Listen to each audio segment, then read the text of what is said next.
தீபாவளினா பளிச்சுன்னு ஞாபகத்துக்கு வர்றது பட்டு, பட்டாசு, பலகாரம். பலகாரம்னா ஞாபகத்துக்கு வர்றது மந்த்ரா கடலை எண்ணெய். அபார ருசி, ஆரோக்கியமான உடல் நலம். தீபாவளி அன்னைக்கு மட்டும் இல்ல, என்னைக்குமே கிச்சன்ல இருக்க வேண்டியது மந்த்ரா கடலை எண்ணெய் தான்.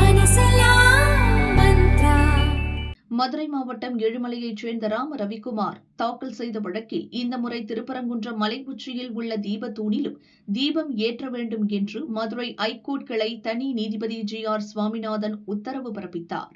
3 முறை இது தொடர்பாக ஐகோர்ட் உத்தரவிட்டும் திமுக அரசு திருப்பரங்குன்றம் மலை உச்சியில் கார்த்திகை தீபம் ஏற்ற மறுத்துவிட்டது. இந்த உத்தரவை எதிர்த்து சுப்ரீம் கோர்ட்டிலும் மேல்முறையீடு செய்திருக்கிறது. இன்னொரு பக்கம் நீதிபதி உத்தரவை அமல்படுத்தாததால் நீதிமன்ற அவமதிப்பு வழக்கும் எடுக்கப்பட்டது. இதை எதிர்த்து தலைமை செயலாளர் ஏடிஜிபி, மதுரை போலீஸ் கமிஷனர் உள்ளிட்டோர் தரப்பில் மதுரை ஐகோர்ட்டில் மேல்முறையீட்டு மனுக்கள் தாக்கல் செய்யப்பட்டன. மொத்தம் 26 மேல்முறையீட்டு மனுக்கள் தாக்கல் செய்யப்பட்டுள்ளன. இவற்றை நீதிபதிகள் ஜெயச்சந்திரன், ராமகிருஷ்ணன் அமர்வு விசாரித்து வருகிறது. இன்று 3வது நாளாக தொடர்ந்து விசாரணை நடந்தது. அதற்கு சிறிது நேரம் முன்பு நீதிபதிகள் ஜெயச்சந்திரன், ராமகிருஷ்ணன் அமர்வில் வக்கீல் அருணாச்சலம் என்பவர் ஆஜரானார். திருப்பரங்குன்றம் விவகாரம் தொடர்பாக இடையீட்டு மனு தாக்கல் செய்ய அனுமதி கோரினார். ஏற்கனவே தாக்கல் செய்த மேல்முறையீடு மனுக்கள் மீதான விசாரணை இப்போது இறுதிக்கட்டத்திற்கு வந்துவிட்டது.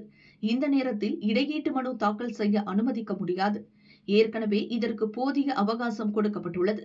மேலும் இது சீரியஸான விவகாரம், இதற்கு மேல் யாரும் மனு தாக்கல் செய்ய முடியாது என்று நீதிபதிகள் எச்சரித்தனர்.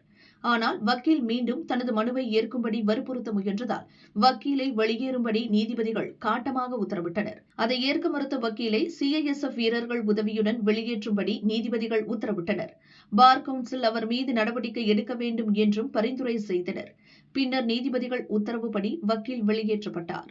உத்தரவை கண்டித்தபடி வக்கீல் அருணாச்சலம் வெளியேறினார். இதனால் கோர்ட் வளாகத்தில் சிறிது நேரம் பரபரப்பு நிலவியது.